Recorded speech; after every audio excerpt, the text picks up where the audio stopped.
The Boundary Protocol. Commander Elena Reyes stood at the observation deck of Orbital Station Unity, watching the gleaming ships of the Interstellar Coalition hover above Earth like metallic stars. Their polished hulls reflected sunlight in blinding flashes, beautiful and terrifying all at once. 6 months had passed since these benefactors arrived, offering humanity membership in their galactic community. The price.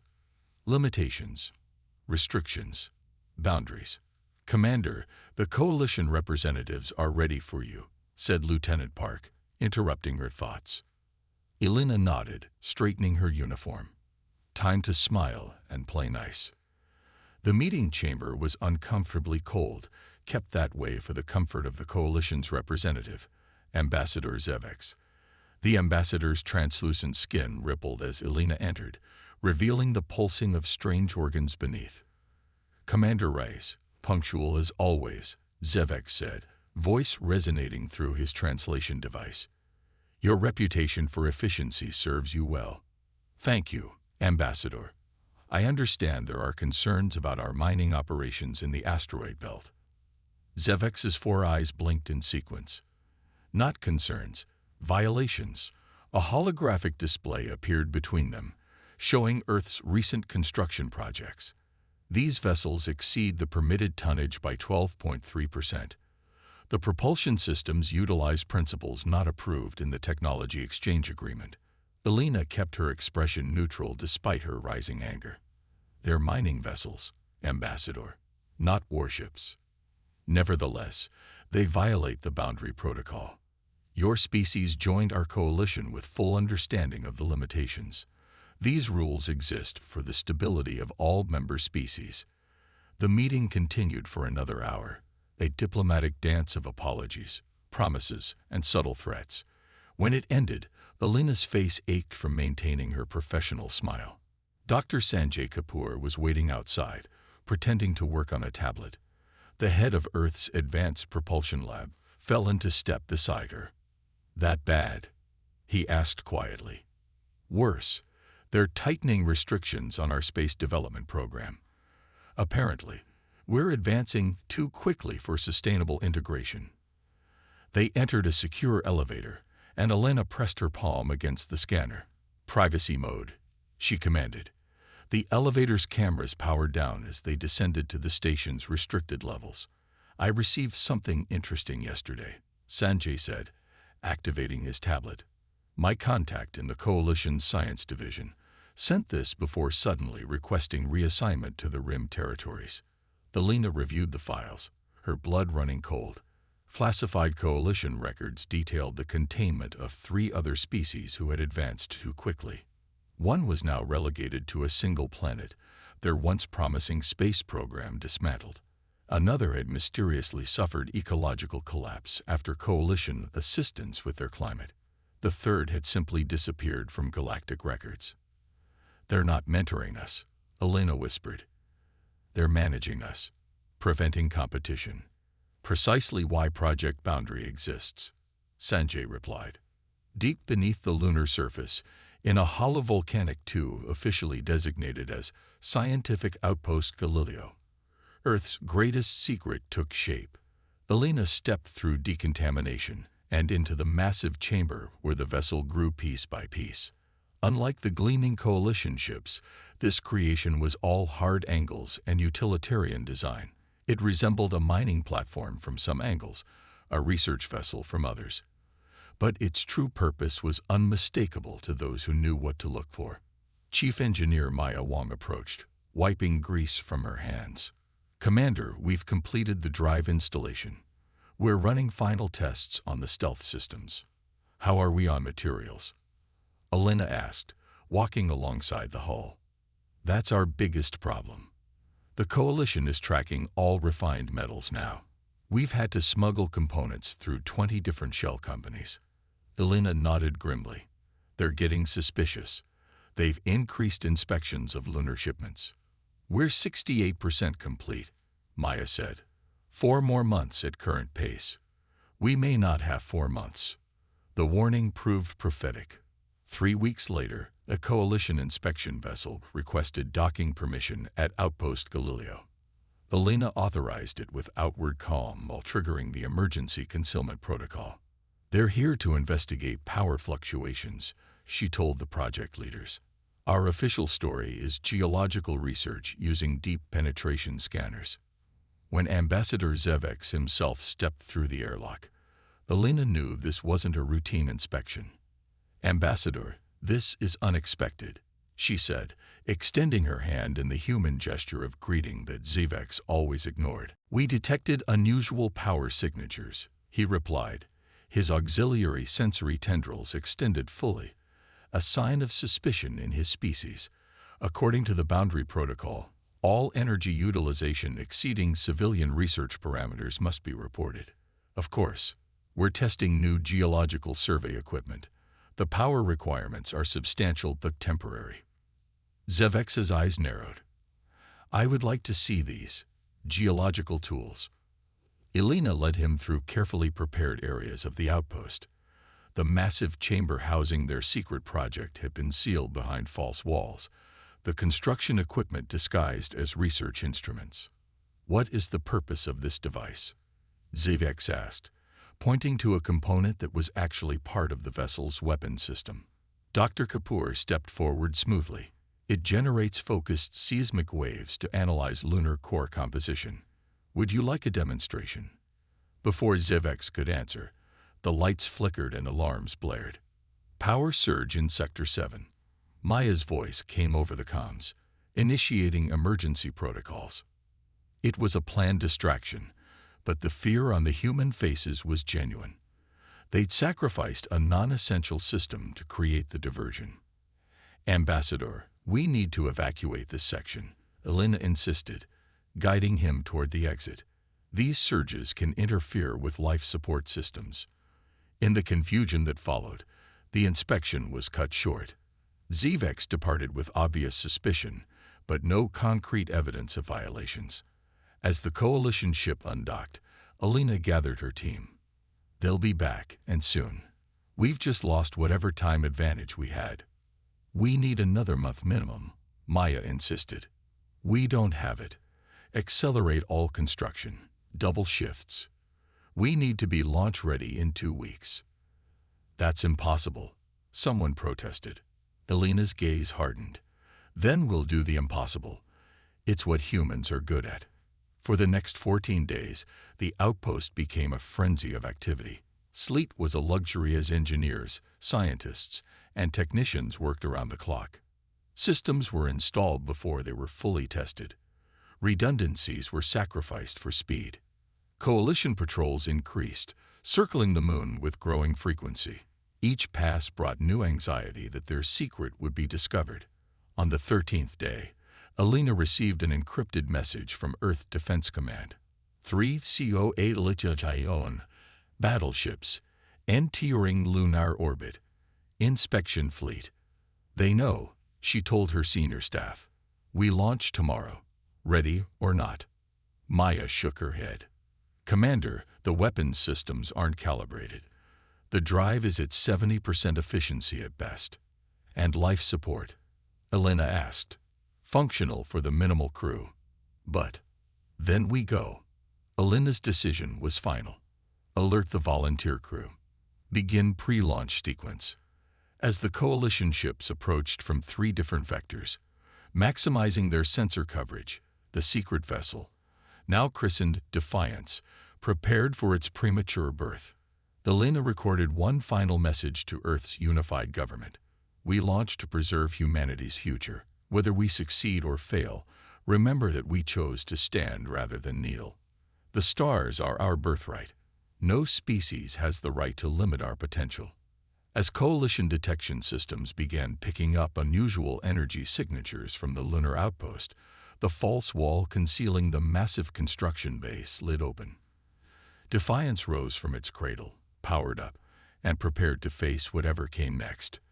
The real fight for humanity's place in the galaxy was about to begin. Breaking the chains. The Defiance shuddered as its untested engines pushed against lunar gravity.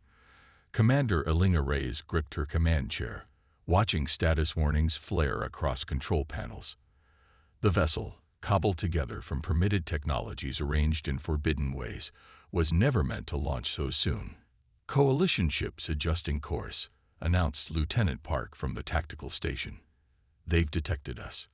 Communications from Ambassador Zevex, added Communications Officer Wilson. They're ordering us to power down immediately. Elena nodded. Put him through. Ambassador Zevex's face appeared on the main display, his translucent skin flushed with purple anger. Commander Rice, you have violated 17 provisions of the Boundary Protocol. Power down your illegal vessel immediately or face severe consequences. I'm afraid I can't do that. Ambassador, Elena replied calmly. The Defiance is exercising humanity's right to self-determination. There will be repercussions for all of Earth, Zevex threatened. The Coalition does not tolerate. Elena cut the transmission. Tactical, what's our status? 3 Coalition battleships in pursuit, Park reported. Their weapons are charging. Our stealth systems are failing. They were never meant to hide a ship this size. Chief Engineer Maya admitted, working furiously at her station. We needed another week of calibrations. Well, we have about 3 minutes, Elena said. Options. Dr. Kapoor looked up from his console. The Lagrange debris field. If we can reach it, the metallic asteroids might confuse their targeting systems. Helm, set course for L4. Maximum acceleration. The Defiance surged forward, its experimental drive pushing it faster than any Earth vessel had moved before. Behind them, the Coalition ships followed, their superior technology narrowing the gap with each passing second. Incoming fire, shouted Park. The first impact threw several crew members from their stations. Emergency lights flashed as damage control reports flooded in. Direct hit to the aft shield generator, Maya reported. We're losing containment in sections 12 through 15. Elena made a quick decision. Vent atmosphere from those sections. Use the expelled gas for additional thrust. Commander, we have people in section 14. Emergency protocols. Get them out, then vent. As the crew scrambled to comply, Elena received an unexpected message from a secure channel. It was from Marcus Chen, her second-in-command who had remained on Earth as their liaison. Coalition representatives have placed Earth under lockdown, he reported, his image breaking up with interference.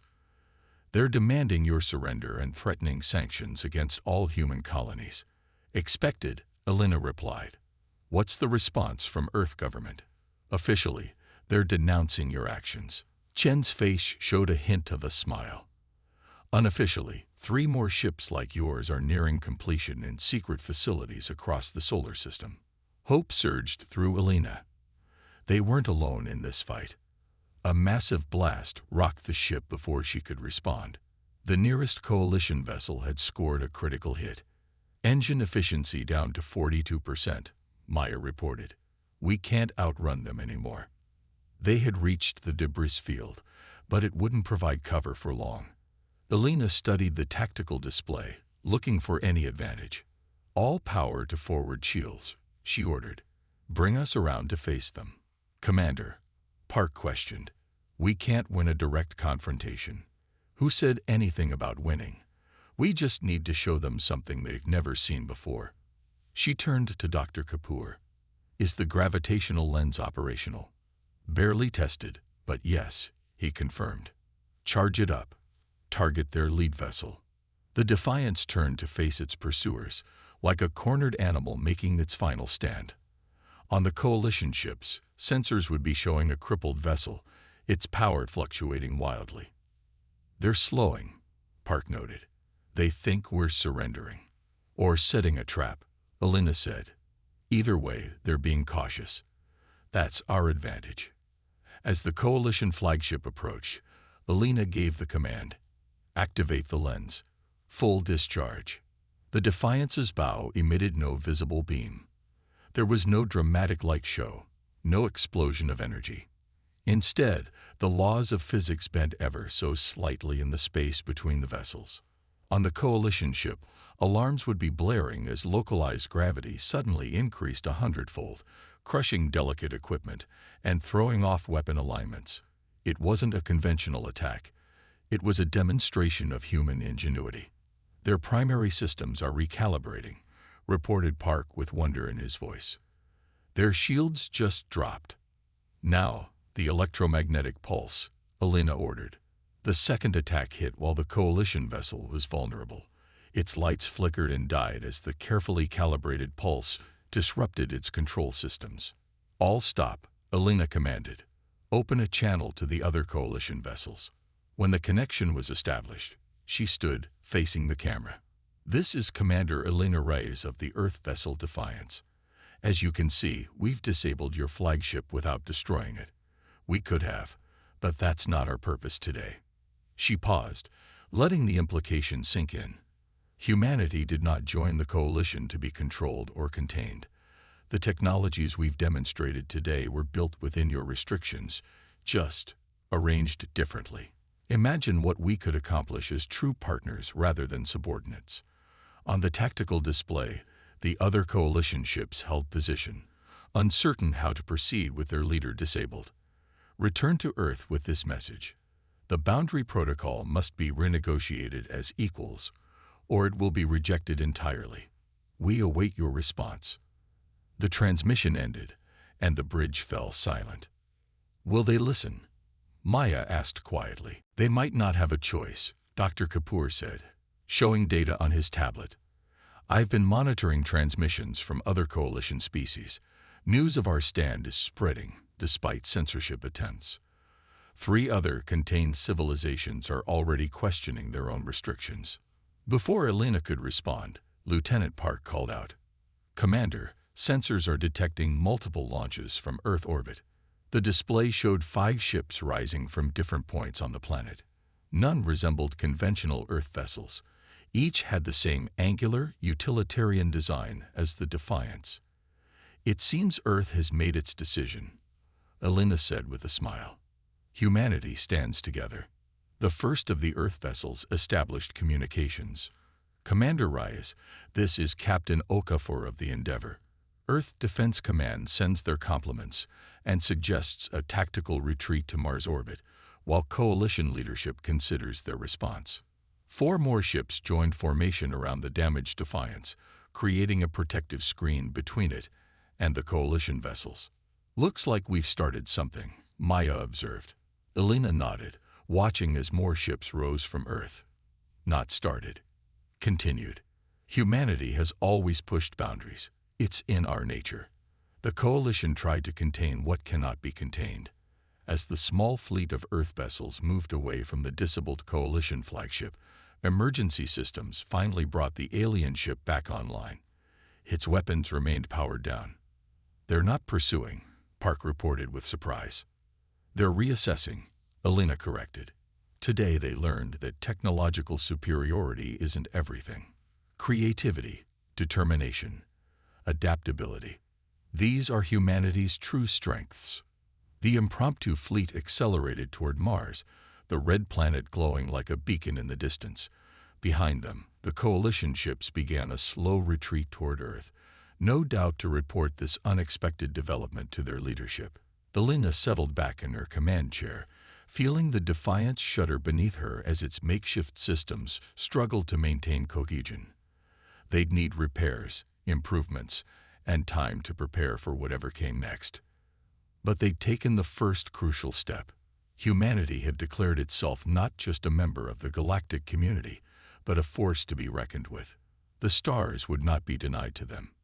"Set course for Phobos Station," she ordered, "and send word to Earth. We need engineers, scientists, and volunteers. The real work is just beginning." As the Defiance led humanity's first true space fleet toward Mars, Alina couldn't help but smile at the irony. In trying to limit humanity, the Coalition had only succeeded in uniting it. In establishing boundaries, they had given humans something to overcome. It was the oldest story in human history, playing out among the stars. Tell humans they can't do something, and they'll move heaven and earth to prove you wrong.